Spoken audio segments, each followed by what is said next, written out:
Muy buenas tardes a todos.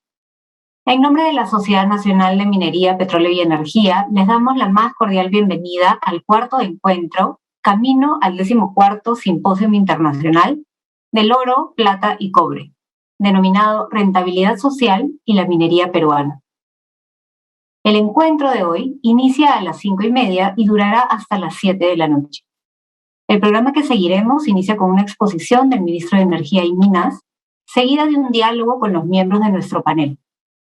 Les recordamos que pueden colocar sus preguntas durante el evento en el botón de preguntas y respuestas que ofrece la herramienta Zoom. Y también les agradecemos de antemano por llenar la encuesta que se les enviará al terminar el evento. Para empezar, escucharemos las palabras de bienvenida del presidente del comité organizador del 14º Simposio Internacional del Oro, Plata y Cobre, José Augusto Palma. Adelante, José Augusto.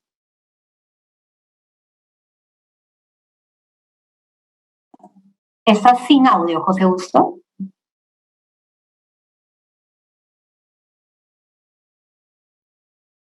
Ahora sí. Perfecto. Gracias, Mariana. Bueno, muy buenas tardes. Es muy grato darles la bienvenida a la cuarta edición de los encuentros camino al 14º Simposio del Oro, Plata y Cobre. Saludo y agradezco muy especialmente al ministro Iván Merino que nos acompaña esta tarde. Bienvenido, ministro.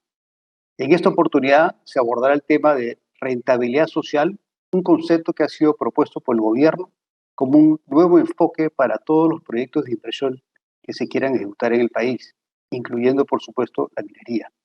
Ciertamente se trata de un tema de particular relevancia en un país como el nuestro, donde existe una urgente necesidad de encontrar una fórmula que permita a la industria, al Estado y a la población local viabilizar a través de la generación de nuevos proyectos el enorme potencial minero que tenemos y que permitiría generar miles de puestos de trabajo, encadenamientos productivos con otros sectores, así como los recursos necesarios por medio de impuestos y regalías que invertidos eficientemente deben servir para reducir la pobreza y cerrar las brechas de salud, las brechas en salud, educación e infraestructura, entre otros.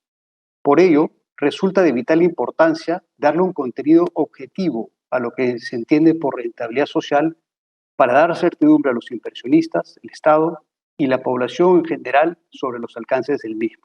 En ese sentido, se debe revisar cómo se puede mejorar lo que la minería formal ya viene haciendo hace muchos años, para que con el apoyo del Estado y de la población se pueda consensuar una nueva fórmula que permita sumar esfuerzos y dinamizar la inversión privada que tanto requiere el país para su desarrollo sostenible, el cierre de brechas y el mayor bienestar de todos. Hoy nos complace contar con la presencia del señor Iván Merino, ministro de Energía y Minas, quien será acompañado por un distinguido grupo de panelistas. Estoy seguro que estos profesionales de lujo enriquecerán el desarrollo del concepto de rentabilidad social con sus análisis y comentarios. Muchas gracias y nuevamente bienvenidos. Muchas gracias, José Augusto. A continuación le damos la bienvenida al moderador de nuestro evento, Augusto Tausen. Augusto es abogado y periodista y cuenta con diversos programas de especialización en Cambridge, Columbia, Harvard y Stanford. Es fundador y curador principal del Comité de Lectura y anteriormente ha trabajado en empresas privadas, medios de comunicación. Es miembro, además, de organizaciones como Líderes Más Uno, Perú Sostenible, Empresarios por la Educación o UNEM. Te damos la bienvenida, Augusto. Adelante. Muchas gracias a la Sociedad Nacional de Minería, Petróleo y Energía por la invitación a moderar esta conversación tan importante. Debo confesar que tengo muy buenos recuerdos del Simposio del Oro, de mis épocas hace ya algún tiempo de periodista cubriendo temas mineros, y siempre el Simposio ha sido un evento que ha, propuesto discusiones importantes alrededor de la actividad minera en el Perú, para ser discutidos de distintos frentes, de distintas ópticas, y creo que lo que tenemos hoy en este evento en particular no va a ser la excepción. Es bien importante que estemos discutiendo sobre el tema de la rentabilidad social en el sector, que es algo que, por supuesto, como decía José Augusto, ha propuesto el gobierno, pero indudablemente es interesante escuchar las distintas voces alrededor de esta temática. Así que, dicho eso, quisiera darle la bienvenida al ministro de Energía y Minas, Iván Merino. Lo voy a presentar antes de su intervención. El ministro es empresario experto en negociación social, con amplia experiencia en países latinoamericanos como Perú, Argentina, Brasil, Chile y México. Además, es asesor de organizaciones públicas y privadas, es autor y editor de publicaciones sobre el impacto socioeconómico de los proyectos de inversión a gran escala en zonas amazónicas y andinas, así como vinculadas a la interculturalidad. Conocedor además de la zona andina, amazónica y caribeña. Ministro Merino, es un gusto tenerlo con nosotros esta tarde y lo escuchamos atentamente. Sí. Hola, buenas tardes a todos. Y solo quería decirles que este día es bastante agitado, hemos salido de un congreso, de un consejo de ministros, y a las 7 tengo que estar en otro lado, porque ustedes sabrán que con Petroperú ha habido algunos problemas y estamos haciendo unas modificaciones relevantes este mismo día. Sí, adelante, ministro, podemos empezar con su presentación si lo tiene bien. Bien, ahora les voy a explicar a grosso modo lo que es el concepto de rentabilidad social, que se ha convertido en una política de Estado y también, obviamente, de nuestro sector. Este es un concepto que ya se había trabajado desde hace más o menos el 2003 en adelante con un grupo de expertos en los cuales yo participé y ahora tenemos la oportunidad de ejecutar. Bien, ¿qué significa rentabilidad social? Rentabilidad social en los proyectos, principalmente extractivos, como se puede ver en el país, implica varios puntos que obviamente es superior a lo que es la licencia social. La licencia social es solo un permiso que otorga la población a la instalación de ciertos proyectos. En este caso, la rentabilidad social es un conjunto de criterios que voy a pasar a enumerar. El primero es sobre la dinamización de la economía. Todo proyecto debe introducir nuevos flujos monetarios a la zona y dinamizar la economía, obviamente. En términos coloquiales sería que haya, como dicen los comerciantes, que haya movimiento, ¿no? Luego hay que ver cuál es la contribución de ese proyecto al ingreso nacional, a las cuentas fiscales, a la balanza de pagos, a la balanza comercial, y ellos se traducen principalmente en el pago de impuestos, en un flujo neto y positivo de impuestos para el Estado, ¿no? El otro punto que se tiene que ver dentro de lo que es la rentabilidad social es lo correspondiente al tema laboral. Aquí se debe, en estos proyectos, obviamente que generalmente tienen mayor productividad que el entorno, se debe cumplir lo que dice la OIT al respecto para este tipo de actividades. No pedimos ni más, no pedimos menos, ¿no? Además, debe haber una promoción de los locales para para que ocupen puestos de decisión real, ¿no? Esto además ayuda porque los locales comienzan a aprender nuevos métodos de gestión, etcétera, etcétera. Bien, otro punto al respecto es lo que se refiere a infraestructura.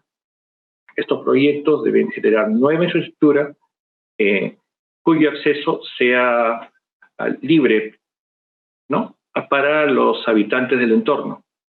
¿De qué nos sirve tener una buena autopista si la gente de las comunidades o de los pobladores del territorio no pueden acceder a ellos? ¿O de qué nos sirve también la superautopista si la vamos a llenar de 500 camiones? O sea, lo vamos a saturar, ¿no? Entonces, estos puntos se tienen que ver cuando hablamos de infraestructura. El otro punto que se toma en esto de la rentabilidad social es el tema de tecnología, especialmente la transferencia tecnológica. Realmente los nuevos proyectos introducen nuevas tecnologías, no solo en el aspecto técnico, sino también en el aspecto de gestión, ¿no? Y estos deben ser accesibles a los otros agentes del territorio. Porque también vuelvo a preguntar, como en el caso de la infraestructura, ¿de qué nos sirve tener una tecnología de punta o muy adecuada al territorio si es que otros agentes no pueden acceder a ellas por diversos candados como patentes, royalties, etc. ¿No? Ese es el punto. Y otros dos temas que son muy importantes son lo que es todo el aspecto cultural y de medio ambiente. En el medio ambiente no solo debe haber una regeneración del medio ambiente, sino también un cuidado del paisaje, ¿no? El Perú tiene, tengo por ahí la cifra exacta de cuántos restos arqueológicos hay, ¿no? Y debe haber una conjunción de intereses entre lo que es la minería y los otros sectores. En nuestro caso, por ejemplo, estamos trabajando de la mano con el Ministerio de Medio Ambiente. Hace unos días me encargaron la cartera también de ese sector. Y está Medio Ambiente, Agricultura y el Ministerio de las Culturas, ¿no? Entre los cuatro estamos trabajando conjuntamente para buscar soluciones comunes y resolver también algunos problemas que las anteriores gestiones nos han dejado. Siguiendo con el tema de rentabilidad social, en el aspecto cultural también es muy relevante porque cuando uno interviene en un territorio debe acomodarse a las características del territorio, ¿no? Porque si no, nosotros ya al imponer nuestros criterios de conducta o el estilo, por ejemplo, metropolitano frente a las provincias o el estilo de determinado país frente al nuestro, o de diversas regiones, etcétera, te genera ciertas distorsiones que por el nivel de ingreso de los propios operadores tienen ciertas ventajas, ¿no? Y te genera ciertas distorsiones. Además, estamos agregando a todo lo que es todo de la rentabilidad social, es el enfoque territorial, que también lo había desarrollado el Instituto de Ingenieros de Minas y otras asociaciones, donde compartimos los mismos objetivos para evitar el mal uso de los recursos, por así decirlo. A veces un proyecto X tiene relaciones bilaterales con las comunidades aledañas, muy cercanas a ellas, pero y estas comunidades aledañas comienzan a convertirse en grupos relativamente privilegiados frente a otras comunidades más alejadas del proyecto. A la larga, a corto plazo, al margen de la buena fe de la empresa, esto ya genera distorsiones que van a acarrear conflictos como los que estamos viendo en el país. Si se toman en cuenta todos estos puntos y todas las empresas que implementan estos proyectos cumplirían estos puntos, no solo vamos a apoyarlos, sino vamos a buscar los incentivos necesarios para que puedan cumplir sus objetivos, ¿no? De acuerdo a los plazos, de acuerdo a su flujo de caja. Nosotros, nuestra razón de ser es promover la minería, promover reglas estables y claras al respecto, ¿no? Para desarrollar estos recursos que tenemos. El Perú tiene 4 ventajas desde un punto de vista de cierta escuela económica, lo que dirían ventajas comparativas, donde tenemos primero toda una información desarrollada por el Estado, ¿no? Como una de sus instituciones es el INGEMET, donde el inversor puede obtener información básica, real, ¿no? Y eficaz frente a lo que podría encontrar, por ejemplo, en otro país como en la Argentina, ¿no? Ese es uno. El otro, aquí hay población, hay una tradición minera de miles de años, ¿no? Donde hay gente que sabe hacer minería. Tercero, tiene un Estado que es proclive, promotor de la minería. Y por último, la naturaleza en sí, hay yacimientos que son muy ricos, ¿no? Por ahí me dijeron que había uno en el Congo. El Congo son mucho más, tienen mejores leyes que las de acá, sí, pero Los otros puntos no están dados, los puntos antes mencionados, ¿no? Entonces, el Perú tiene ventajas concretas para el desarrollo de esta industria. Creo que después vamos a alcanzarles a ustedes todo un brochure con estos temas y que van a ser los primeros en revisarlos. Estoy aquí a la espera de cualquier pregunta al respecto. Muy bien, muchas gracias, ministro, por su intervención. Vamos a pasar rápidamente al panel para poder aprovechar al máximo el tiempo. Sabemos que nos va a poder acompañar hasta la primera ronda de preguntas. Así que voy a presentar rápidamente a nuestros panelistas, no sin antes decir, o vale la pena destacar, que vamos a tener un panel, si me cuentan a mí, estrictamente paritario, así que eso es algo bastante bueno que decir en una discusión como esta. Los voy a presentar en el orden en el que están en el programa. Primero tenemos con nosotros a Bettina Voll. Ella es representante residente del Programa de las Naciones Unidas para el Desarrollo, el PNUD, en el Perú. Cuenta con 20 años de experiencia en cooperación internacional, centrándose en el desarrollo humano sostenible, la gobernanza y la consolidación de la paz, la cooperación eficaz al desarrollo y la gestión de programas. Ha trabajado en el PNUD durante los últimos 15 años, sirviendo en la sede y a nivel país en África, en Etiopía, República Democrática de Congo, Namibia, Sudán del Sur, y también en América Latina y el Caribe, en Bolivia, Ecuador y Haití, y en Estados Árabes, en Yemen. Luego tenemos a Luis Miguel Castilla, PhD en Economía de Johns Hopkins University. Ha ejercido importantes cargos en la administración pública en el Perú, ha sido ministro de Estado en la cartera de Economía y Finanzas y embajador en los Estados Unidos. Tiene más de 20 años de experiencia en la banca multilateral de desarrollo, con especialización en gestión pública, financiamiento de desarrollo, finanzas internacionales y desarrollo económico. Luego tenemos con nosotros a Magali Bardales Rojas, presidenta del Comité Sectorial Minero de la Sociedad Nacional de Minería, Petróleo y Energía. Magali actualmente también es gerente corporativo legal y de relaciones institucionales de Nexa Resources. Fue gerente legal en compañía minera Milpo y vocal del Consejo de Minería del Ministerio de Energía y Minas. Participó activamente en la transferencia del sector privado de los principales proyectos mineros del Estado. Y finalmente tenemos a Eleonora León y León. Eleonora es mediadora, máster en diseño organizacional, facilitadora en negociaciones multipartes, comunicación y transformación de conflictos. Ha ejercido el cargo de directora de la Oficina General de Gestión Social del Ministerio de Energía y Minas y ha sido asesora en la presidencia del Consejo de Ministros de diferentes gobiernos en materia de gestión social. Actualmente es gerente social de Petroperú para la Amazonía peruana. Así que esos son nuestros 4 panelistas, a quienes se suma, por supuesto, el ministro. Vamos a hacer una primera ronda de intervenciones abiertas en reacción a los comentarios que ha tenido el ministro Merino y luego sí vamos a pasar a una fase más de preguntas específicas. Nuestros invitados pueden hacer llegar sus preguntas a través de la sección de preguntas y respuestas del Zoom y el equipo de la sociedad me va a hacer llegar las preguntas para que yo pueda formulárselas a los panelistas. Así que dicho eso, empezamos con el panel y le damos la palabra inicialmente a Bettina.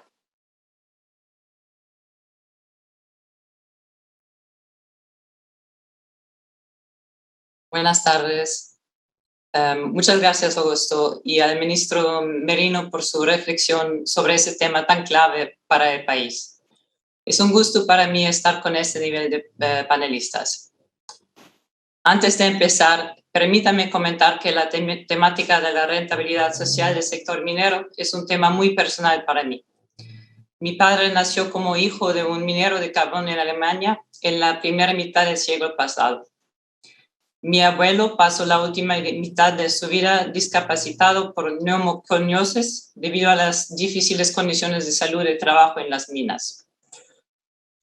No pudo mantener a su familia y mi padre tuvo que dejar la escuela a los 10 años y marcharse de casa a los 12 para trabajar y ganarse vida. Gracias a una beca del Estado, mi padre pudo conseguir una educación de segunda oportunidad y más tarde se convirtió en un reconocido economista. Por lo tanto, soy un ejemplo de que las inversiones y el enfoque de rentabilidad social pueden cambiar vidas a mejor. Ahora, con una perspectiva mucho más larga, la pandemia nos ha demostrado que hacer las cosas de la misma manera que antes no es posible, ya que eso fue lo que nos empujó a esta crisis. En esta pandemia pudimos constatar las desigualdades que persisten en los territorios del Perú. A pesar de las décadas de crecimiento sostenido de la economía peruana, la alta desigualdad sigue siendo el talón de Aquiles. Según el último informe de desarrollo humano del PNUD, antes del coronavirus, Perú estaba entre los 7 países de América Latina con un alto desarrollo humano. Pero cuando este índice se ajusta por desigualdad, el país pierde el 19% de su desarrollo. Precisamente, como le comentó el ministro, muchas de las actividades lideradas por las empresas mineras en el país se realizan en territorios cuya población carece de un desarrollo humano pleno, donde las personas no tienen un adecuado acceso a los servicios públicos y básicos, incluyendo educación, salud, energía y agua potable, donde sus ingresos económicos son insuficientes y donde la presencia del Estado es limitada.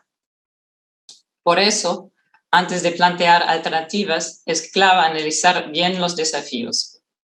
El desarrollo con enfoque territorial todavía enfrenta importantes cuellos de botella.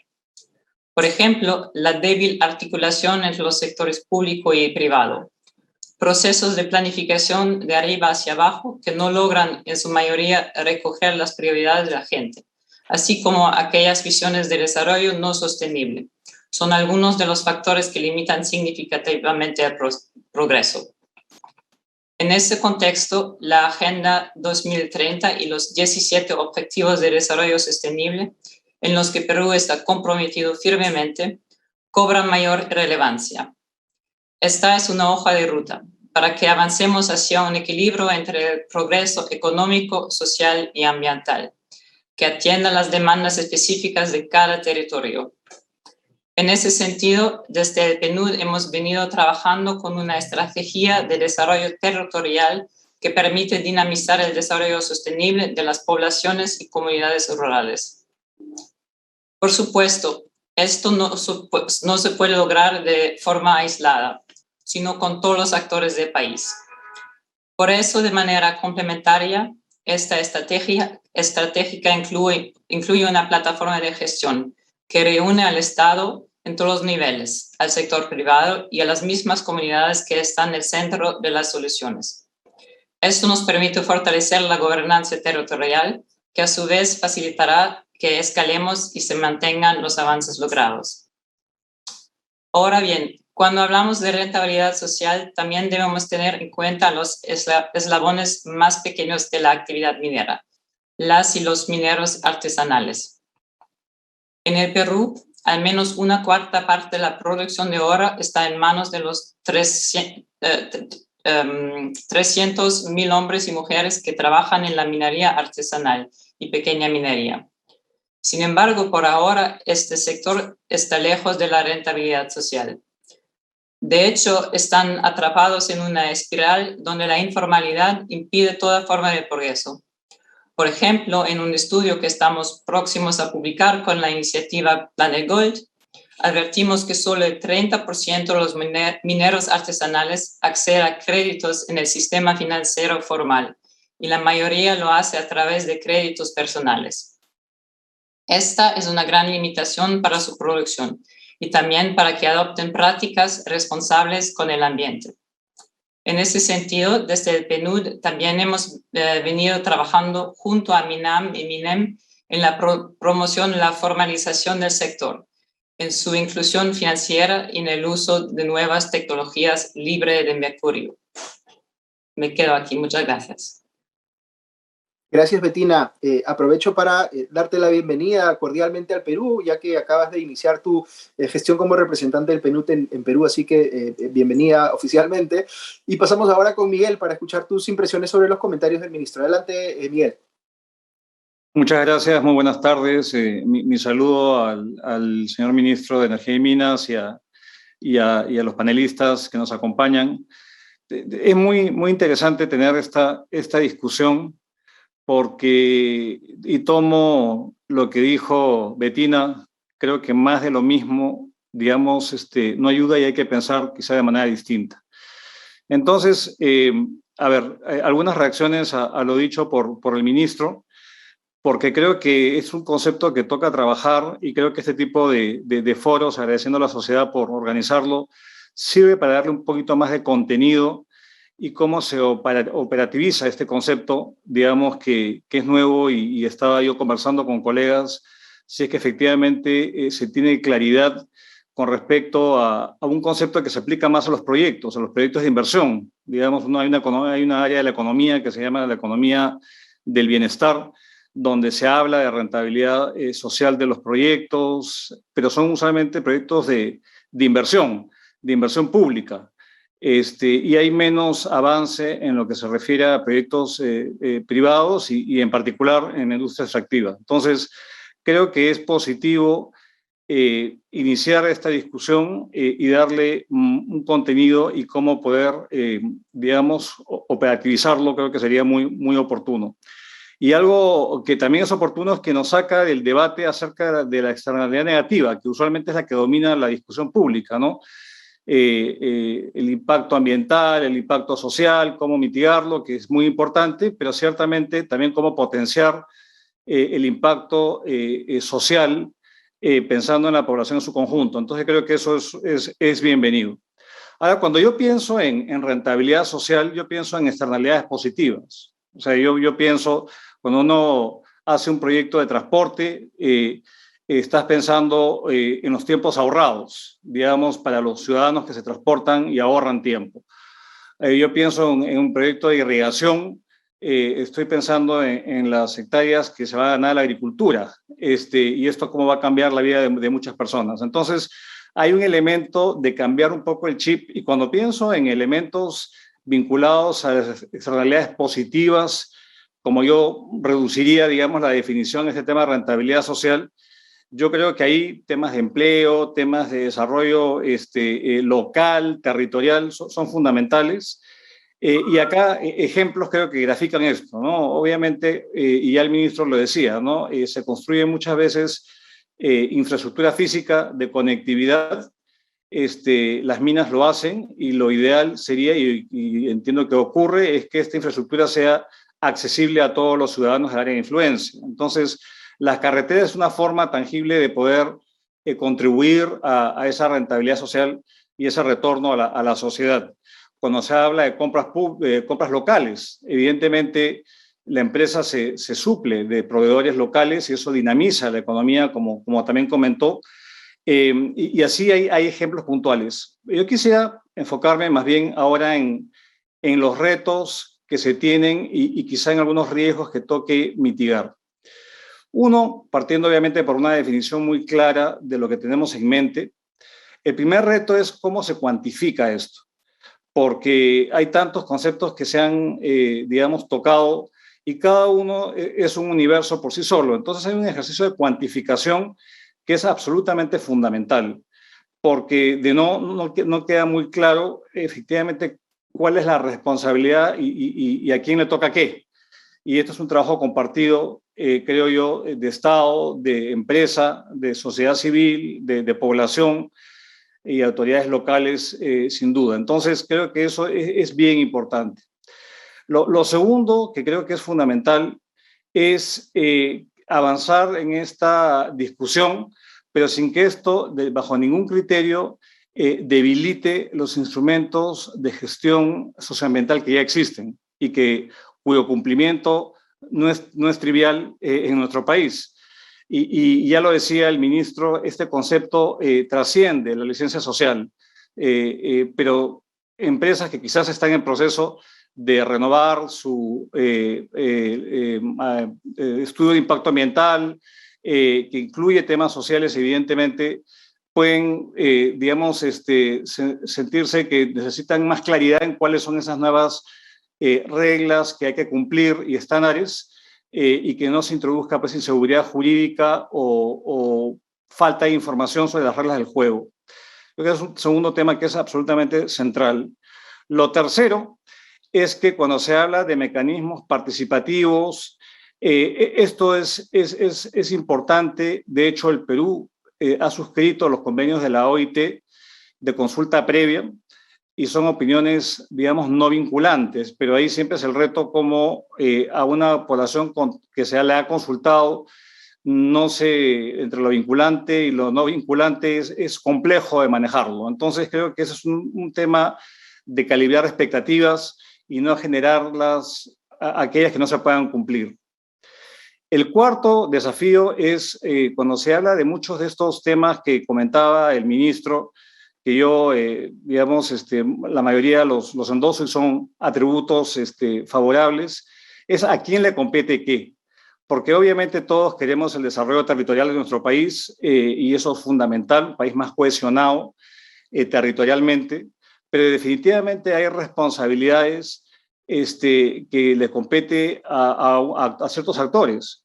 Y tomando el ejemplo de la carretera y la accesibilidad a la carretera, está bien que se construya la infraestructura y que se la haga, digamos, disponible al resto de pobladores de una determinada zona de influencia, si es el caso, pero la provisión de bienes y servicios le compete al Estado. Y en todo caso, si es que la mina decidió construir un camino, una carretera para conectar su producción digamos, al mercado y transportar su mineral, la accesibilidad no solamente depende de la mina. Hay bloqueos, hay temas de seguridad y temas de asegurar que esa libre transitabilidad sea libre tránsito, sea también asegurado por el orden, la ley, el Estado de Derecho, y esas son responsabilidades que recaen muchas veces en el Estado. Y hay funciones que tienen los gobiernos locales, hay competencias que tienen los gobiernos regionales. Por lo tanto, definir la responsabilidad de quién es importante cuando se introduce un concepto de esta índole. Y lo último, que no lo tenía en mis anotaciones, pero que me hace pensar lo que ha dicho también la representante del PNUD, es que mucho del foco de nuestro país está puesto en lo formal y nos olvidamos muchas veces de lo artesanal y de lo informal y tendemos quizá a sobrepensar en las responsabilidades de un lado y somos omisos a actividades que tienen usualmente externalidades más negativas que positivas. Entonces creo que un balance también es lo adecuado. Entonces, nuevamente agradezco esta oportunidad de compartir y ir profundizando para darle contenido a este concepto que me parece que es muy importante. Muchas gracias. Gracias, Miguel. Bien interesantes varios puntos que has hecho. Me gustó bastante esto de pasar de la discusión de externalidades negativas a externalidades positivas y todo el desafío de la generación de indicadores medibles, ¿no? Bettina también mencionaba el tema de los ODS, hasta qué punto puede haber algún nivel de integración ahí. Y por supuesto la claridad respecto de quién es responsable de qué, ¿no? Vamos a pasar ahora con Magali. Te escuchamos, Magali. Muchas gracias, Augusto. Muchas gracias, ministro, por acompañarnos en este evento y a todos los panelistas también. Yo quisiera comenzar indicando que la rentabilidad social, con las características comentadas, en realidad ya forma parte de la actuación de las empresas mineras formales durante todo el desarrollo de sus operaciones. En efecto, generamos empleo local directo e indirecto, operamos con altos estándares en seguridad y en gestión ambiental, inclusive más allá de lo que la normatividad nacional exige.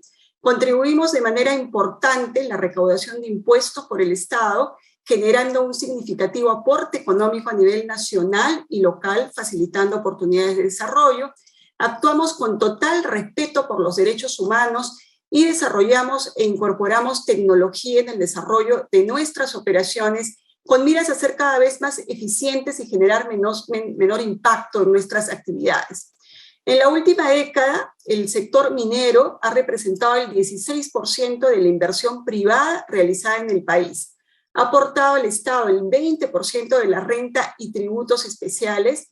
Se han generado casi 2 millones de empleos directos e indirectos y mediante sus compras, a través de la relación de encadenamiento hacia atrás, el sector minero genera casi un 40% de valor adicional a la producción del país en diversos sectores productivos.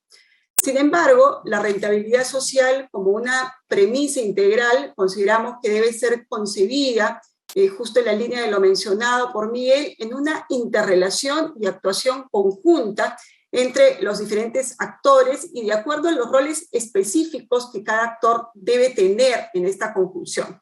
Y además, lógicamente, la rentabilidad social tiene que estar articulada dentro del concepto de desarrollo territorial. De ahí que se requiera necesariamente, en primer lugar, la participación del Estado en la gestión eficiente y transparente de los recursos, de los gastos, y como garante del cumplimiento de los acuerdos y de las obligaciones legales. La empresa privada, lógicamente, que invierte de manera social y ambientalmente sostenible, genera valor y oportunidades y forma también parte del desarrollo del territorio en la zona donde opera. Y la población, siendo vigilante del buen uso de los recursos públicos y visibilizando ante las autoridades sus prioridades de desarrollo. Yo quisiera dar algunos ejemplos de lo que se viene haciendo en el sector minero dentro de este concepto de rentabilidad social en el marco de un desarrollo territorial. Tenemos programas como el de fortalecimiento de capacidades y empleabilidad de Antamina, que tiene como objetivo fortalecer la gestión del desarrollo local a partir de 3 componentes que articulan el fortalecimiento a la gestión municipal, a los mecanismos de gobernanza, a la ciudadanía y a la participación social a través de fomentar el liderazgo. Luego tenemos otro proyecto como el de Cerro Verde, el del círculo virtuoso del agua que he llamado Cerro Verde, y que ha logrado dotar de agua potable a la población de Arequipa, captar y tratar las aguas residuales, descontaminando el río Chili, con una inversión de más de $600 millones que ha involucrado la construcción de 3 represas de agua y el tratamiento de agua potable para la región de Arequipa. En relación a la reducción de huella de carbono, tenemos a la empresa Hochschild Mining, que ha obtenido el reconocimiento como empresa con huella de carbono nivel 1, otorgado por el Ministerio del Ambiente. Esta es una herramienta que permite reconocer el esfuerzo de las organizaciones públicas y privadas para reducir sus emisiones de gases de efecto invernadero. El programa Mining Lab de Nexa es un programa que promueve la búsqueda de soluciones tecnológicas para desafíos de largo plazo. Se enfoca en apoyar a los emprendedores en el desarrollo de soluciones innovadoras para la minería, la metalurgia, incorporándolos luego como proveedores. Desde el año 2017 a la fecha se han seleccionado 40 soluciones innovadoras que se encuentran en diferentes etapas de desarrollo y actualmente 5 emprendimientos ya forman parte de los colaboradores de las actividades de Nexa. En este contexto es muy importante para la generación y fortalecer la rentabilidad social la inversión, para lo cual consideramos que debe ponerse en valor el portafolio de proyectos mineros que tenemos en el Perú. A la fecha tenemos un portafolio que, de acuerdo a las cifras del Ministerio de Energía y Minas, son de alrededor de $60.000 millones y que comprende el desarrollo de 47 proyectos mineros y proyectos de exploración del orden de $500 millones. Al 2025 se podrían desarrollar inversiones de por lo menos $15.000 millones. La ejecución de esta cartera de proyectos en consenso a través de un modelo de desarrollo sostenible generaría en realidad una gran rentabilidad social expresada en una planificación del cierre de brechas. En empleo, por ejemplo, si desarrollamos este portafolio de proyectos, al 2031 podríamos tener un incremento en más del 40% en el sector, lo cual repercute con el empleo indirecto y relacionado, lo que sumado a las personas que están vinculadas a este grupo laboral, estaríamos hablando de alrededor del 30% de la población del país que se beneficiaría de nuestra actividad económica. Se estima también que en 10 años se generaría un incremento del PBI cercano al 25%, un aumento de exportaciones de cerca del 66%, ingresos fiscales proyectados de $140.000 millones, sin considerar el encadenamiento productivo, con lo cual en realidad se estaría llegando a $240.000 millones. Recursos que sin duda permitirían cerrar las brechas en educación, en salud, infraestructura, además de ayudar a reducir la pobreza monetaria del país de manera muy significativa. La puesta en práctica de estas inversiones requiere, por un lado, seguridad jurídica y predictibilidad para las inversiones Y en segundo lugar, un modelo que garantice la competitividad del sector, pues de lo contrario, claramente las decisiones de inversión van a darse en nuestros competidores. Eso es, Augusto, por mi parte. Gracias, Magali. Has dicho varias cosas bien importantes, pero hay una idea central, me parece, en lo que comentabas, que es toda la expectativa de rentabilidad social que hay alrededor del sector solamente se materializa en la medida en que los proyectos, las inversiones se lleven a cabo, ¿no? Entonces es bien importante también enfatizar eso y poner en valor ese portafolio de proyectos mineros que tú mencionabas. Vamos a cerrar esta primera ronda invitando ahora a Eleonora para que nos dé sus impresiones. Adelante, Eleonora.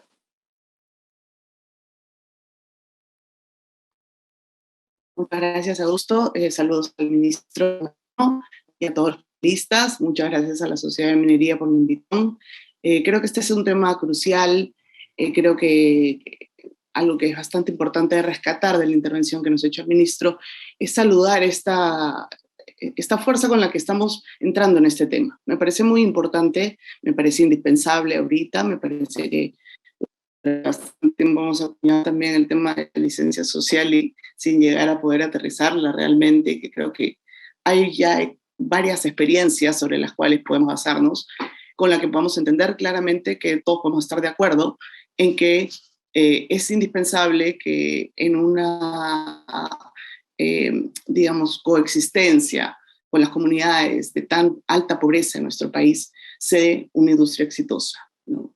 A fin de apuntar hacia eso, creo que quisiera compartir varios insumos en función a lo que también mencionó el ministro, que son temas claves para poder sentar bases y poder aterrizar este concepto y poder implementarlo desde ya. Primero es la lógica multiactor. Me parece indispensable que tengamos claro que existe un rol importante desde la empresa, que existen muy buenos avances de la empresa, que existen muy buenas prácticas. Aquí resaltemos mucho que quien introduce la conceptualización y el aterrizaje también de las mejores prácticas en temas de gestión social es la banca internacional, ¿no? Al tener ya mecanismos de fiscalización con el cual evalúan los grandes proyectos. Estas pautas ayudan a que estas grandes empresas tengan las buenas prácticas que están concretándose, que varias de ellas ha mencionado Magali dentro de su intervención. En esa línea, creo que es importante también entender que el rol del Estado es un rol muy importante ahora. Un primer rol en poder sentar esta pauta clara de que tenemos una meta, un objetivo, tenemos que inspirar a nuestro país a trabajar de manera conjunta. No puede ser que tengamos actividades desarticuladas ya, tenemos que reactivar económicamente la economía, la pandemia nos ha golpeado muy duramente a todos y creo que hay muy buen potencial para que trabajemos de manera conjunta en función a todas estas experiencias. En eso, el rol y el liderazgo desde el MINEM me parece rescatable, me parece respetable y me parece el adecuado. Sobre todo para sentar pautas a la industria, sentar pautas a las otras organizaciones del Estado que también puedan contribuir en justamente concadenar el valor que genera esta sensación de bienestar que menciona Luis en su intervención, ¿no? Esta necesidad de sentir que me beneficio y que hay un proyecto al costado mío que realmente me trae buenas cosas, es algo que existe, que hay prácticas que existen, pero que necesitamos modelar mucho más para poder pautearlas. Y sin un liderazgo claro, es difícil hacerlo. Lo que tenemos ahora son muchas iniciativas, quizás dispersas, buenas, pero que deben nuclearse en una fiscalización un poquito más clara desde el Estado, en función a pautear mejor la conducta empresarial responsable, en línea con estos estándares internacionales que ya la banca nos ha dado y en línea con todo el desarrollo también que desde la cooperación internacional se ha trabajado sobre la sensibilidad al conflicto de un proyecto, que es un poco lo que veo que estamos basándonos en esta idea de rentabilidad social, no viendo solo el tema de minería, sino en un tema macro de todos los proyectos, ¿no? En eso me parece importante como idea de fuerza rescatar que en esta lógica multiactor se necesitan activar los roles claros para cada uno de ellos, como mencionaba nuestro amigo Luis Castilla en su intervención. ¿Qué exactamente le compete a la empresa? ¿Hasta dónde puede llegar? Porque hay límites y hay intervenciones clave, cruciales, desde el Estado en su propia articulación intragubernamental que fomenten e incentiven cualquier, digamos, buena práctica que pueda estar implementando una empresa, ¿no? Un tema clave aquí es que lo social también es medible, lo social es aterrizable. tenemos ya claridad en función a ver indicadores de desarrollo, hay indicadores que nos pueden dar esta línea base para poder modelar exactamente cuál es el cambio que queremos en cada uno de estos espacios. Y dicho esto, me parece importante también rescatar que hay que tener mucho cuidado y alerta respecto a las dinámicas que incentivamos al momento de resolver los problemas, que es un poco lo que nos ha pasado en los últimos 10 años de gestión social. Por atender algo, quizás en el momento o en el ardid de un conflicto, es difícil que las personas puedan entrar en detalle. Es clave que ahora pasemos a una fase más preventiva, más de gestión sensible a la conflictividad, y no solo sensible a la conflictividad, sino también en una visión positiva de cómo aprovechar oportunidades. Hay prácticas extraordinarias que tenemos que seguir modelando, y es cuestión de rescatarlas, aplicarlas, aterrizarlas, y poder realmente tener instrumentos que sirvan tanto para la empresa privada como para el Estado, desde sus diferentes roles, en función a contribuir con esto, ¿no? Yo creo que habría que hacer unas rápidas reuniones multiactores para terminar de aterrizarlo. Eso me parecería bastante nutrido, importante. Existen muy buenas experiencias que hemos tenido en esta sensibilidad que le ha dado un rostro humano muy importante a la empresa en la situación del COVID y la atención rápida que hemos tenido en función a la cantidad de oxígeno que hemos apoyado, la cantidad de espacios que se han dado para poder aportar desde la empresa en activar una respuesta buena ante una situación de pandemia mundial, ¿no? Hay también esta lógica de desarrollo territorial que tienen muchas empresas implementando, en donde trabajan ya de la mano con las distintas instancias o gobiernos locales, no los gobiernos regionales. Estas interacciones son importantes de alimentar más, pero es importante que se pautee mejor la acción desde el Estado. Eso es una recomendación que me parece clave tener, ¿no? Es concretamente cómo podemos ayudar en la articulación a fondos, en la articulación a la fiscalización, porque lo que todos queremos es que haya un desarrollo compartido, un desarrollo que genere valor para todos, ¿no? Una reflexión que me parece importante es también el hecho de romper los mitos que tenemos entre los distintos actores sociales, ¿no? Yo podía tener unos roles de diferentes lugares, he estado desde la empresa, he estado también desde el Estado mismo, y creo que hay muchos puntos en común. Creo que hay muchas intenciones que se tienen que confluir y que esto se debe dar en espacios, como mencionaba, no necesariamente de conflictos, sino más bien de construcción de acuerdos, de construcción de detalles, y que de esta manera concretemos estas aspiraciones de lograr la rentabilidad social. Pero es clave que activemos este liderazgo desde el Estado, ¿no? Esa era un poco la línea de la primera intervención que tenía para nosotros. Gracias. Muchas gracias, Eleonora. Bien relevante tu punto sobre la necesidad de tener un sistema multiactor que funcione permanentemente sobre la base de la confianza, ¿no? Yo agregaría, si me permiten el atrevimiento, un poco también en la línea de lo que tú decías, la importancia de ver el tema con distintos horizontes de plazo también, ¿no? De sacar esto de la gestión de cortísimo plazo, digamos, de la gestión social, y empezar a pensar en este concepto de rentabilidad social con una mayor proyección en el tiempo. Pero no quiero robarme yo muchos segundos, sino más bien quiero darle la palabra al ministro Merino para que pueda dar sus impresiones a partir de los comentarios que han hecho nuestros panelistas. Lo escuchamos, ministro. Sí, bien. A ver, sobre lo que dijo Bettina, ¿no? Es cierto, ha habido una débil articulación entre el Estado y el sector privado. Hemos visto que en las últimas gestiones el Estado no ha estado presente y esa es una verdad irrefutable. Con nuestra gestión vamos a estar ahí de los 40 días que estoy en el cargo, 20 los he pasado viajando, visitando la mayoría. Vamos a seguir viajando. El viernes para Magali le informo que voy a estar en la zona de Antamina y vamos a comprobar algunos temas, ¿no? Sobre el otro punto que dijo Bettina fue que sobre los artesanales. No tengo esa información del 300.000. Nosotros vamos a hacer un censo. Dado que esta población es muy fluctuante, hay campesinos que se empobrecen y se dedican a estas actividades, o hay urbanos que regresan y comienzan a hacer esas actividades. Entonces, vamos a necesitar un censo no vinculante que nos permita tener mejor una apreciación. Y con respecto a los artesanales, también hay que señalar que no es lo mismo la artesanía, la minería en pequeña escala en Madre de Dios que la de los alrededores de las Bambas, o en la zona de Alto Piura, o en Pausa, o en la zona de Ica, Carabalí, etcétera, etcétera. Son territorios muy diferentes, son espacios muy diferentes, inclusive hay derechos adquiridos, etcétera, ¿no?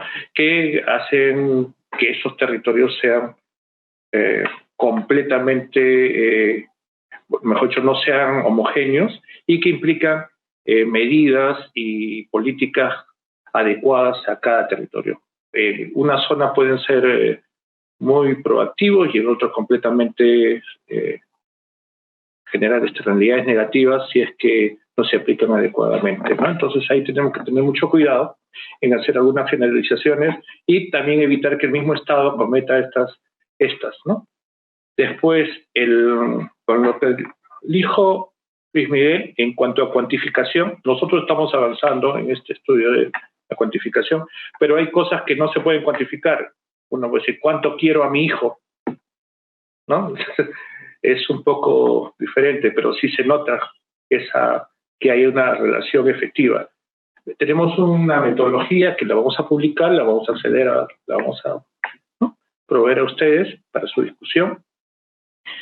Y, por ejemplo, también una pregunta o una duda era sobre las normas y procedimientos, que nosotros vamos a ser unos estrictos cumplidores de la normatividad, pero estamos viendo que también hay una yuxtaposición de normas y que inclusive se repiten en los diferentes sectores. Nosotros vamos a promover que haya primero en este sector una ventanilla única para que la gente no esté replicando los mismos trámites. Y también, en un futuro, sería óptimo que haya una ventanilla estatal. Entonces, el señor que quiera venir a hacer un proyecto, presente solo, ¿no? Y ahí se resuelvan todos los puntos y no tenga que repetir el mismo procedimiento con los diferentes sectores. En cuanto a las competencias, obviamente, nosotros queremos tomar el liderazgo. El Estado no ha estado presente, y por eso es los obvios problemas que observamos en el país, ¿no? Vamos a acompañar a los proyectos, ¿no? Y obviamente el responsable de proveer los bienes y servicios a la población es el Estado, pero no lo ha hecho, ¿no? Y por eso algunas empresas se han tomado atribuciones de buena fe, etcétera, etcétera. Pero el Estado es quien debe principalmente proveer esos servicios. Y las empresas se deben dedicar a lo que saben. Si una empresa minera, debe ser mina. Entonces, con lo que dijo Magali, bueno, creo que las buenas prácticas no son muy relevantes, si no, no tendríamos el escenario en el cual estamos ahora. He recibido un ministerio con diversas dificultades, por no decir otras cosas, que vamos a hacer una reestructuración. Y en cuanto a, tenemos aproximadamente dentro de un tipo de metodología hay 100 y pico de conflictos mineros, ¿no? O de este sector, de los cuales el 80% son en cuanto a minería, ¿no? Después,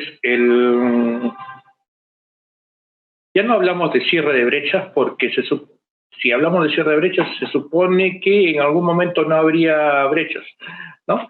Y eso no es así. Hay problemas estructurales que hay que ir resolviéndolos de a poco. Después, con lo que dijo Leonora, obviamente hay iniciativas, pero estas iniciativas son poco relevantes a nivel nacional. Son iniciativas de buenas prácticas, etcétera, etcétera, pero son poco relevantes. ¿Qué le compete a la empresa? La empresa, en un escenario óptimo, sería dedicarse a lo que sabe hacer, que es minería. ¿no? No se dedicar a otra cosa que no sea minería. El Estado debe hacer todo lo demás. Pero por esta poca presencia estatal ha sucedido lo que estamos viendo, ¿no? Después, las autoridades de gestiones nos han dejado un conjunto de conflictos que los estamos resolviendo pocos. El Estado, el sector no dedicarse a una labor de bomberos, sino a la labor de prever y resolver temas y proponer soluciones de largo plazo, tal como lo estamos viendo entre el nodo minero, ¿no? En la zona surandina, para que tenga una salida eficaz y eficiente, con una menor huella de carbono, etcétera, hacia Marcona. Ya no hablamos de un corredor minero, estamos hablando de un transporte por tren que además le sirva a la población a futuro y genere mayores encadenamientos y haga factible que algunos yacimientos que no eran viables de la manera tradicional como se están llevando las cosas, ahora con un tren sí se hagan viables, ¿no? En cuanto he escuchado mucho la palabra aterrizarlo, como si no estuviera aterrizado. Ya tenemos avances a la fecha, lo vamos a socializar, ¿no? Y lo que queremos decir es que vamos a generar, estamos aquí para generar confianza, ¿no? Reglas estables, y el MINEM va a tener un liderazgo con eso, mientras esté mi gestión en todos estos temas, ¿no? Queremos que hacer las cosas bien y vamos a promover que se hagan las cosas bien también en el sector privado. Estamos teniendo reuniones con todas las principales empresas, también con los principales gremios, también con las comunidades y con los trabajadores. Este sector tiene una política de puertas abiertas y de trabajo permanente. Ya con algunas empresas y gremios tenemos reuniones regulares, ¿no? Algunas semanales, algunas quincenales, que ya nos ayudan a una mejor comunicación, mejor sinergia, ¿no? Para resolver los problemas que siempre están viendo, ¿no? Eso es lo que les podría comunicar.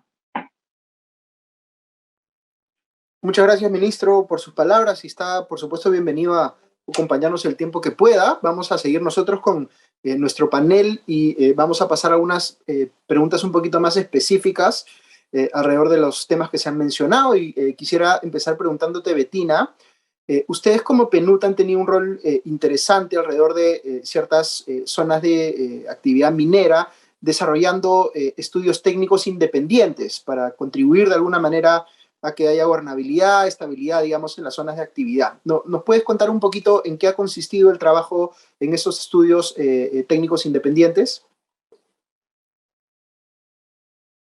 Sí, gracias. Como bien ha explicado el ministro Merino y también Eleonora León, la rentabilidad social también implica prevenir los conflictos, procurando al mínimo los daños posibles y ayudando a generar el ambiente. Por esa razón, en ese momento estamos desarrollando el estudio técnico independiente en apoyo a MINEM del Loto 8, que tiene como finalidad la elaboración de un diagnóstico participativo y de lineamientos para la remediación de los impactos petroleros en Loreto, donde corresponden territorios indígenas. Este estudio es importante porque genera evidencia y se convierte en una herramienta no solo técnica, sino de generación de consensos sobre el desarrollo de los territorios. A través de este estudio, el PNUD contribuye a la gobernanza y la generación de las condiciones necesarias para la participación activa y el empoderamiento de los principales actores involucrados. Todo eso siempre bajo un enfoque de derechos y promoviendo la pertenencia y eficacia de las políticas públicas por el desarrollo sostenible. Quiero destacar que este estudio surge del acuerdo entre el Estado peruano y las poblaciones indígenas, y su segunda fase ha sido encargada al PNUD considerando nuestra neutralidad, transparencia y nuestro compromiso con los estándares sociales y ambientales. Gracias. Estupendo. Voy a pasar ahora con Miguel. Cuando veíamos Más bien, tengo que retirarme para lo que les había señalado.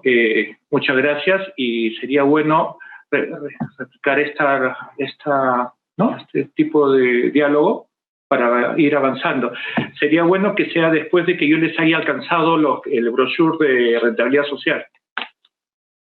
Estupendo. Estoy Muchas seguro, gracias. ministro, que la sociedad va a tomar nota y seguramente va a haber la continuación de este diálogo. Pero le agradecemos, por supuesto, por su tiempo y que esté muy bien en las gestiones que vengan más adelante en la noche.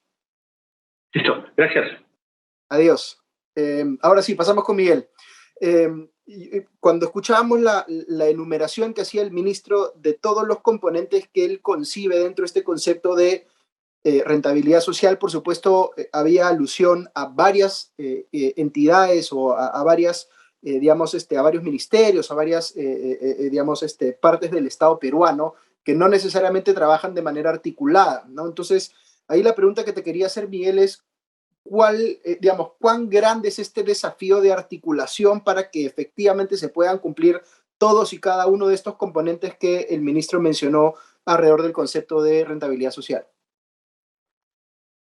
Ese es un tema bien, bien complejo, Augusto, porque es fácil decir articulación, pero al final del día hay una preponderancia a trabajar en silo y a defender, digamos, tu sector y si alguien se entromete, comienzan a haber pleitos. Y usualmente los pleitos, recuerdo, los pleitos a morir en mis épocas en el gobierno eran entre MINEM y MINAM.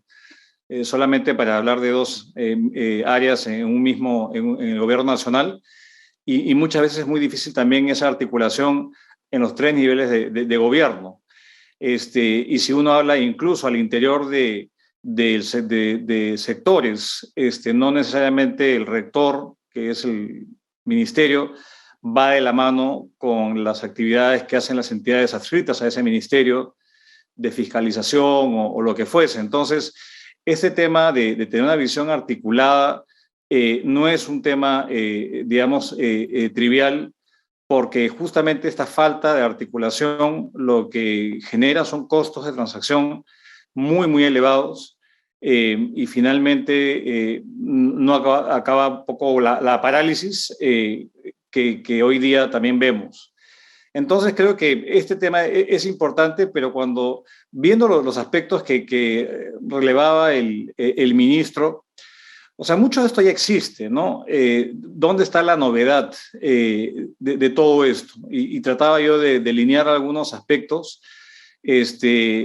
porque, y al final creo que la novedad quizás sea en volver a replantear cuáles son los roles y volver a reafirmar los roles, digamos, de cada actor en esta articulación, que yo creo que eso muchas veces, digamos, se confunde, ¿no? ¿Por qué es que el Estado está ausente? Es una buena pregunta, ¿no? ¿Y cuáles son los elementos atrás de ello, ¿no? ¿Por qué tanta rotación de autoridades? ¿Por qué falta de cuadros idóneos para hacer la función? ¿Por qué tanta corrupción? ¿Por qué tanta atomización de proyectos? ¿Por qué no tienen los planes que se esbozan? Entonces creo que eso hace falta tener una buena visión de qué cosas se quiere resolver, porque de lo contrario, lo que sería muy complejo es establecer un nuevo concepto que levante expectativas y todo sigue igual, ¿no? Y eso creo que es algo que debemos tratar de evitar. Si ahora se promete, ahora los proyectos van a dar rentabilidad social, significa que antes no lo daban, y yo no estoy tan seguro de eso. Yo creo que los proyectos, por definición, tienen que ser rentables privadamente y lo han sido socialmente, sin duda. Y acá creo que se pone mucho el foco en lo que la empresa debe hacer. Se puede dejar de lado las responsabilidades básicas que le competen al Estado nuevamente. Entonces yo creo que el tema de articulación, el tema de planificación y reitero, el tema de tener claridad de quién es responsable de qué, me parece que es fundamental para que estos ejercicios sean propositivos y finalmente hagan la diferencia. porque si no vamos a estar en un rollo interesante, teórico, pero en la práctica vamos a estar en el mismo sitio donde empezamos toda esta discusión y este proceso. Entonces, como que la reflexión a tu pregunta, Augusto. De acuerdo. Voy a entrar más adelante a temas más del sector empresarial, pero me voy a mantener un ratito en los temas del sector público. Y aquí quisiera preguntarle a Magali. Magali, el sector minero claramente es uno de los principales contribuyentes al tesoro público, ¿no es cierto? El volumen de impuestos que genera la actividad es muy relevante. Y hay una reflexión que hacer aquí respecto de cómo se han venido gastando esos recursos. Y aquí quería que nos comentes un poquito la visión que tiene el sector o la visión que tiene la sociedad respecto de este tema y cómo se puede contribuir a que mejore, digamos, la manera en que se están aprovechando estos impuestos, ¿no?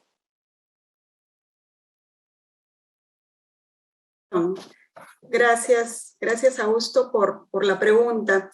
En realidad, junto con la promoción de las inversiones, como comenté en un principio, para generar rentabilidad social, va de la mano el tema de la ejecución del gasto, la ejecución de los recursos provenientes del sector minero. Sin duda, son elementos que finalmente son decisivos para generar esta rentabilidad social y lograr un cierre de brechas.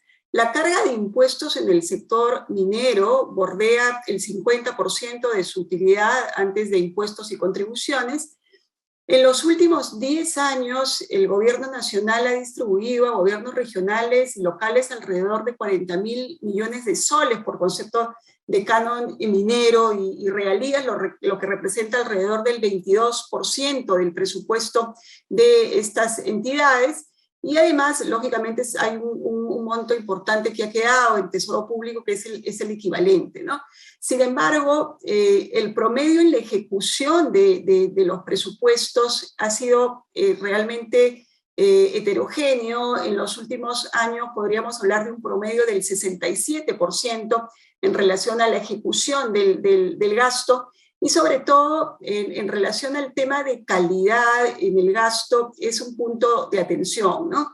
Los rubros en los que se ha utilizado el canon, por ejemplo, en salud tenemos un 4%, alrededor de un 4%, en temas como saneamiento, como educación, la ejecución ha sido muy baja, no llega al 10 u 11%, sin embargo, los mayores montos están asociados más bien a temas de gasto corriente, ¿no?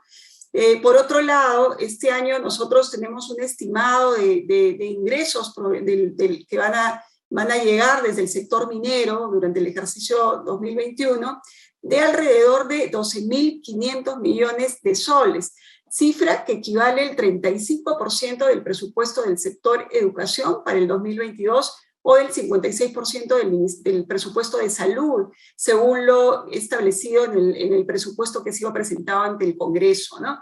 Entonces, sin duda, el gran reto aquí es cómo hacemos para convertir estos recursos en un beneficio real, finalmente, para los ciudadanos, ¿no? Y aquí nuevamente están, creo, la articulación de los roles, ¿no? Desde el Estado hay que planificar los gastos, sin duda, en función a la identificación adecuada de brechas, asegurarse en el cumplimiento y en la priorización del gasto, y también ejecutar a través de mecanismos que permitan asegurar una eficiencia y una transparencia en el gasto, que es fundamental. Por el lado de las empresas, lógicamente nosotros contribuimos a plantear alternativas y estrategias para elevar la eficiencia, la efectividad en el uso de los recursos. De hecho, ya se vienen haciendo, participamos en esfuerzos de distintas entidades de gobierno. He mencionado justo uno de los proyectos que se vienen trabajando en Ancash a través de Antamina. Y respecto a mecanismos de mejora en la ejecución, en realidad hay diversos mecanismos que creemos que se pueden implementar y que se han estado discutiendo y que podemos traer, digamos, como propuestas a nivel del gobierno, ¿no? Hay mecanismos como, por ejemplo, la entrega de canon o regalías condicionado al cumplimiento de determinados indicadores por parte de los gobiernos regionales y locales en relación al cierre de brechas. También estos proyectos de inversión pública, ¿no? Generando un sistema del gobierno nacional que sustente de alguna manera, asegure la ejecución eficiente de los recursos en beneficio de la mayoría de la población y además cumpliéndose realmente con los objetivos de priorización y de cierre de brechas. Pero además hay dos aspectos fundamentales. Uno es el desarrollo de capacidades de gestión en la población, capacidades de gestión a nivel pública, reforzar las políticas y asistencia técnica, y además el aspecto nuevamente de desarrollo territorial. Creemos que es necesario incorporar en este concepto de ejecución de recursos un paquete mínimo de servicios básicos que sea accesible para todas las comunidades, para la población, que comprenda, por ejemplo, agua potable, servicios de saneamiento, salud, educación, electrificación.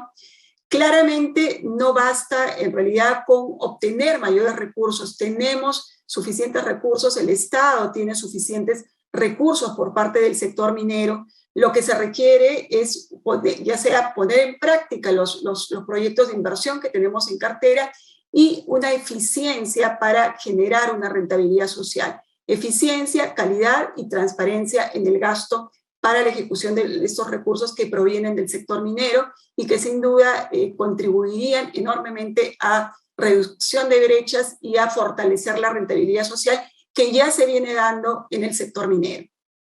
Gracias, Augusto. Gracias, Magali. Paso, Eleonora, contigo. Hay una pregunta aquí importante, creo, alrededor del tema de expectativas y que ha salido también en la conversación, ¿no?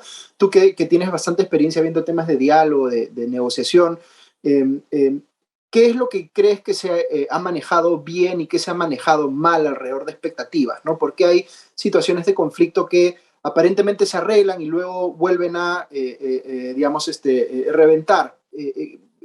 Claramente el traer a la discusión un concepto en apariencia nuevo como esta rentabilidad social genera, por supuesto, también expectativas, ¿no?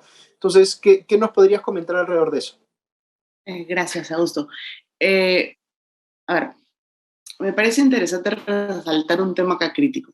Me parece que estamos un poco dispersando también bastante las cosas, ¿no? Porque le estamos dando un ámbito casi holístico, digamos, a la atención del bienestar, ¿no?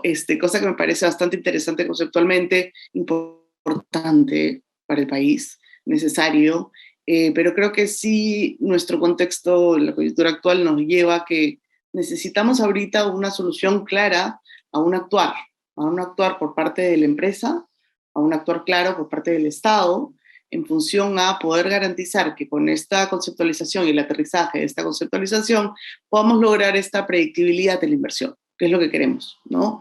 Que la gente que ha invertido en el país esté tranquilo con lo que ha invertido y sienta que está creciendo, con reglas claras de cómo funcionar como empresa, ¿no? De hasta dónde llegar, de con qué contar desde el Estado, sobre todo eso es muy importante, ¿no? Con qué contar desde el Estado, o sea, ¿a quién le pido qué cosa? ¿No? ¿Quién me puede ayudar como Estado para poder también articular en las formas en las que yo, bajo mi enfoque de desarrollo territorial, como empresa, trabajo con el gobierno local, trabajo con el gobierno regional, hacemos una articulación incluso de construcción de ciudadanía, que es un factor importantísimo en justamente esta expectativa social, porque hay que tener clara la población informada sobre los actos. Es insuficiente, y sí es insuficiente la data que se maneja actualmente sobre los beneficios de la minería en general en las poblaciones que están colindantes a las operaciones. Hasta ahora no llegamos hasta allá, ¿no? Eso me parece importante en cuanto a remarcar. Y por otro lado necesitamos esta predictibilidad para la inversión de decir, oye, ok, ya, pero ¿cuáles son las acciones que yo tengo que hacer como empresa para poder estar tranquilo con mi inversión, ¿no? Yo entiendo la gestión sensible de conflicto, tengo mi enfoque de riesgos, ¿no? Incluso de salto a un enfoque de oportunidades, ¿no? Extraordinario, pero ¿cómo concretamente me articulo para poder conseguir lo que se necesita, ¿no? Porque si estoy trabajando con el gobierno local, estamos todos claros que hay una necesidad, una brecha importante en cuanto a temas de agua. Está identificado el tema, pero de pronto se necesita el financiamiento, el expediente técnico, ¿no? ¿Cómo terminar de cuadrar eso? Porque lo que tenemos actualmente no necesariamente es lo mejor, dado que se ha consolidado y construido en espacios en los cuales ha habido mucha hostilidad entre las partes y los detalles, pues es lo menos que uno considera. Cuando hay eso, que estos espacios de diálogo tengan continuidad. Yo a veces, cuando veo un poco estos indicadores de conflictividad, dicen, hay ciento y tantos conflictos en el país. En realidad, lo que tenemos son espacios de diálogo, ¿no? Donde hay que continuar hablando y hay que continuar avanzando un poco en concretar acciones para que se den los beneficios, para que la empresa pueda ser viable, para que las poblaciones estén informadas adecuadamente acerca de cómo aprovechar estas oportunidades y un Estado que dé más pautas y guías respecto al cómo engranar cada asunto, ¿no? Eso me parece importante compartir un poco, Augusto. Gracias, Eleonora. Va a haber, por lo que tengo entendido, continuidad en esta conversación, porque ya el ministro se comprometió, me imagino que le harán, digamos, regalarnos unos minutos más adelante para poder continuar, así que muchas preguntas van a quedar en el tintero, ya las retomaremos. Voy a abrir como una ronda final de reflexiones de nuestros panelistas, ya para ir cerrando, digamos, la conversación. Yo voy a hacer un comentario personal, si me permiten. Yo siento que lo que ha transmitido el ministro es una expectativa muy grande de ver cambios en un montón de frentes, con un nivel de ambición importante, pero a la vez él ha dicho que él se imagina un escenario en el cual la empresa minera lo único que, digamos, esté haciendo es enfocándose en su negocio, ¿no? Y ahí me parece que hay una pequeña disonancia, como que no se entiende bien cómo se va a lograr todos esos objetivos si es que, más bien en su visión, la empresa debería tener o dejarle al Estado encargarse de todas estas cosas. En fin, creo que ahí hay bastante para seguir desmenuzando, discutiendo. Pero para ir cerrando ya, quisiera pedirle a nuestros panelistas que nos compartan algunas reflexiones finales antes de darle la última palabra a nuestro anfitrión, José Augusto Palma. Empezamos contigo, Bettina.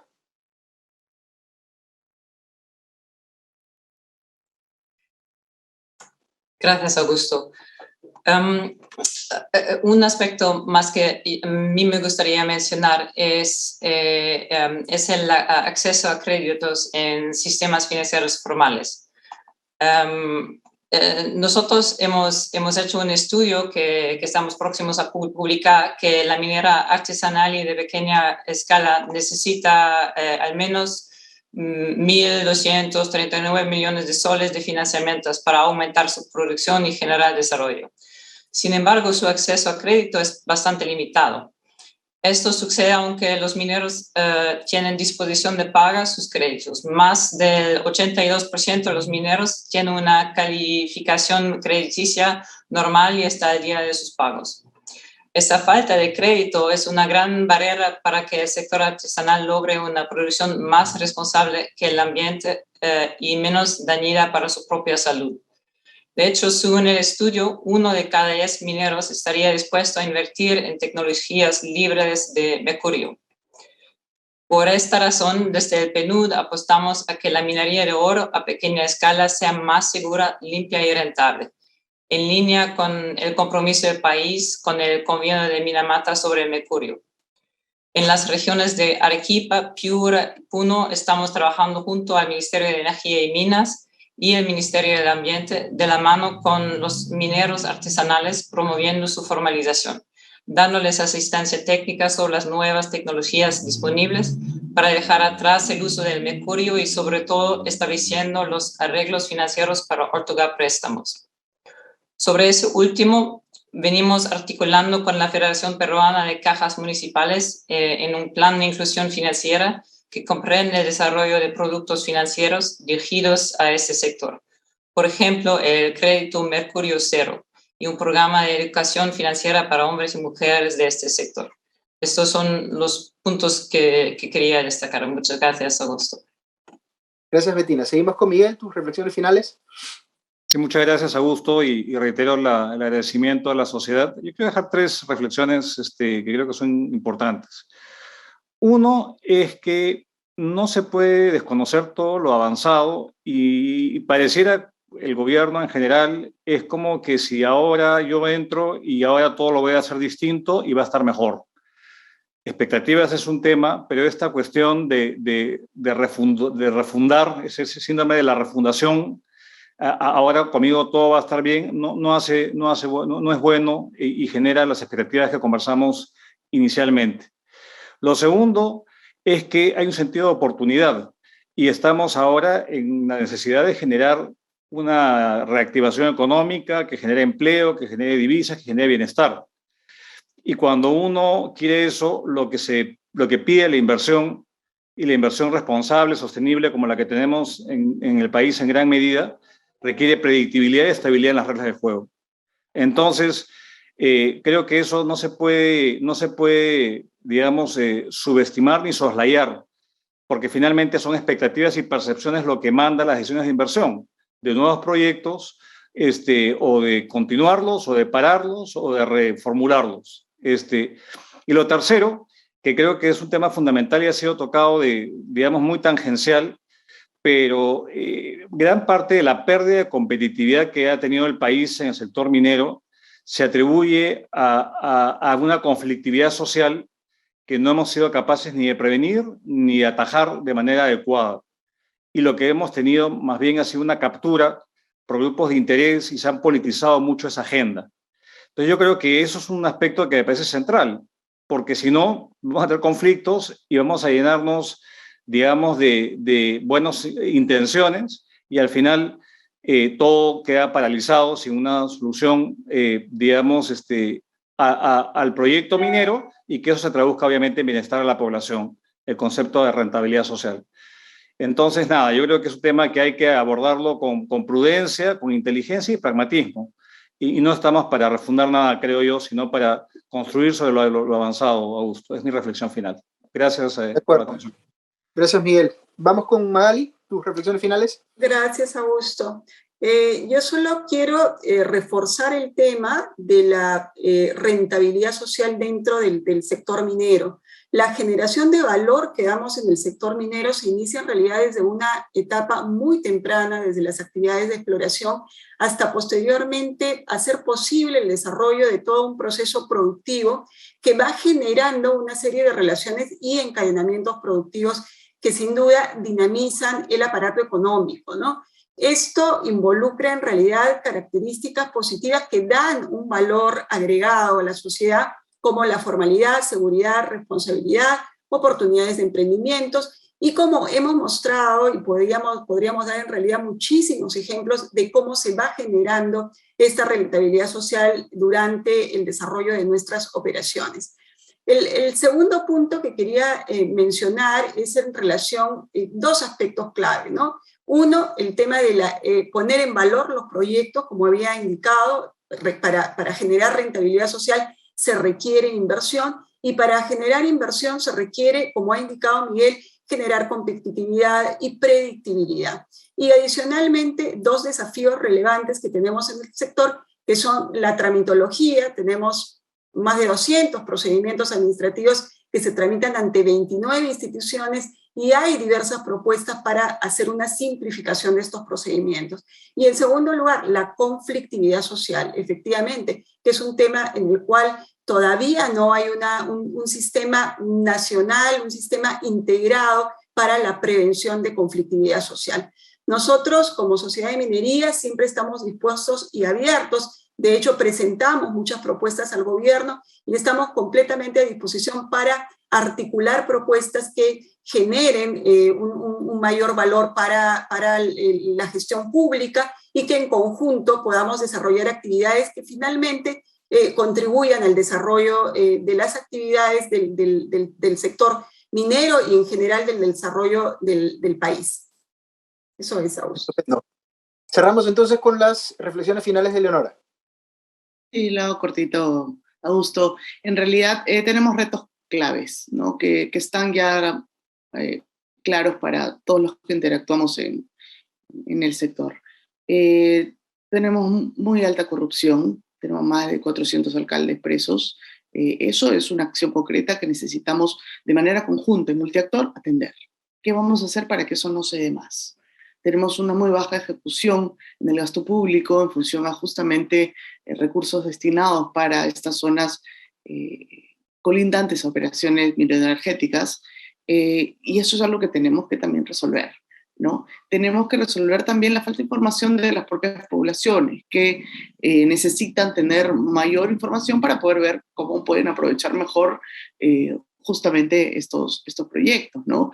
Y claramente esto es un necesario fortalecimiento por parte del Estado, en función a intervenir para poder contribuir a que la viabilidad de los proyectos se den, pero se den con el cuidado de no continuar cayendo en estos círculos perversos que creamos al solucionar los conflictos, ¿no? Que es esta lógica de generación de renta perversa, en donde se benefician o se generan privilegios solamente para algunos pocos, y no necesariamente a resto, donde necesariamente necesitamos que intervenga la población, porque la población al final es quien elige estos alcaldes y necesitamos tener mucho más alternativas políticas también dentro de las poblaciones, mucho más participación política dentro de las poblaciones. Yo creo que hay bastantes retos que están como que claritos cantados para poder ponernos a trabajar inmediatamente. Saludo bastante la intención del gobierno en función a tener esta conceptualización, esta sensibilidad social respecto a los proyectos, me parece importantísimo, y espero con muchas ansias ese documento a efecto de poder contribuir a que esto se logre. Gracias, Augusto. Gracias, Eleonora. Yo sumo una reflexión personal de mi propia cosecha, que es importante que esas discusiones las estemos teniendo. No estamos hablando de cualquier sector, sino de los sectores económicos más importantes del país, y por tanto estas indefiniciones que naturalmente se van a ir resolviendo en el tiempo, es importante que las veamos discutiendo así de manera abierta y transparente como hemos hecho hoy. Así que hay que agradecerle al ministro por su participación, y hay que agradecerle, por supuesto, a nuestros panelistas que nos han regalado su tiempo y sus ideas. Y ya yo no digo más y los dejo con José Augusto para que les dé ya las palabras finales. Ya nos vemos.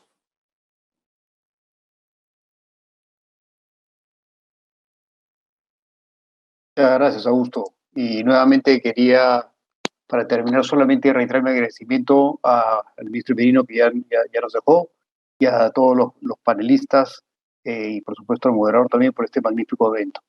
Tal vez como reflexión final, ¿no? Queda claro que debemos seguir trabajando juntos, empresa, Estado y sociedad civil, en espacios como este, a fin de profundizar en esta idea de rentabilidad social, ¿no? Como fórmula para el desarrollo de estos nuevos proyectos mineros de inversión que necesitamos implementar ya para crear las condiciones necesarias como país para seguir creciendo y cerrando brechas y mejorando la calidad de vida de todos los peruanos. Desde ya comprometemos a la Sociedad Nacional de Minería, Petróleo y Energía para continuar trabajando en este sentido. También aprovecho para agradecer a todos los participantes que nos han acompañado esta tarde e invitarlos al próximo evento Camino al Simposium, que se realizará la segunda semana de octubre, y al igual que hoy contará con importantes expositores que nos traerán propuestas concretas sobre cómo mejorar el uso de los recursos del canon que la minería continúa generando para que el Estado realmente genere desarrollo y bienestar para todos. Los esperamos. Buenas noches.